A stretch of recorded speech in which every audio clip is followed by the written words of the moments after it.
আমি এখন আপনাদের একটা ভুতুড়ে গল্প শোনাবো।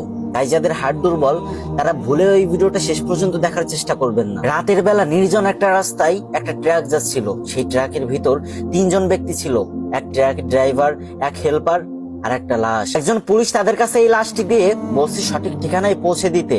গভীর রাত, ট্রাক চলতেছে, হঠাৎ করে সামনে একটা দোকান দেখা গেল, চায়ের দোকান। ড্রাইভার আর হেল্পার ট্রাকের সামনে বসেছিল আর পিছনে ছিল সেই মরা লাশ। এদিকে দোকানের পাশে একটা ছেলে দাঁড়িয়ে ছিল ঢাকা যাবে বলে, কিন্তু তার কাছে পর্যাপ্ত পরিমাণ ভাড়া ছিল না।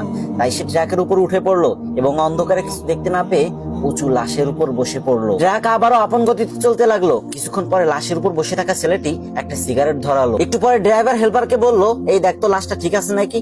তারপর যখন হেল্পার পিছনের দিকে তাকালো তখন সে দেখতে পেলো অন্ধকারে বিড়ির আগুন উঠানামা করতেছে। এটা দেখে তো হেল্পারের মাথা ঘুরে গেল আর ড্রাইভারকে বলতে লাগলো, উস্তাদ গাড়ি থামান, দেখেন লাশে উঠে বয়ে বয়ে বিড়ি টানতেছে। ড্রাইভার পিছনে তাকিয়ে দেখে ঘটনা সত্য, সাথে সাথে ব্রেকে পা দিয়ে এক লাফ দিয়ে ট্রাক থেকে নেমে দৌড়াতে লাগলো। এদিকে এক আছাড় খেতে লাগলো, ওদিকে এক আছাড় খেতে খেতে দৌড়াতে লাগলো আর বলতে লাগলো, এ কে কোথায় আছিস, আমাকে বাঁচা রে, আমাকে ট্রাকে ভূত, আমাকে ট্রাকে ভূত।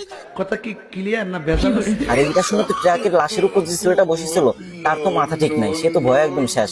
সেও নামে তাকে পিছন পিছন দৌড়াতে লাগলো। এটা দেখে হেল্পার ড্রাইভারকে বলতে লাগলো, খাইছে রে উস্তাদ, লাশে দেখি বিড়ি হাতে নিয়ে দৌড়ানি দিছে। কি বলছিলাম না, ভিডিওটা শেষ পর্যন্ত দেখো না।